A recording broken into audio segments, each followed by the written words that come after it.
last evening, several low-lying areas.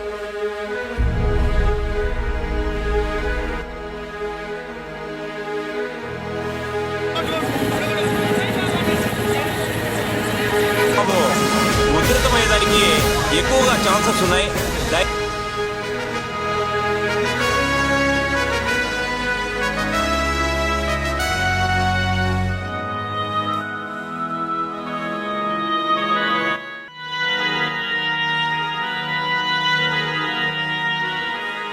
Anantapuram సిటీని వరద ముంచెత్తింది. నడిమి వంకకు వచ్చిన వరదలతో 15 కాలనీలు నీట మునిగాయి. వేలాది మంది కట్టుబట్టలతో ఇళ్ల నుంచి బయటకు వచ్చారు.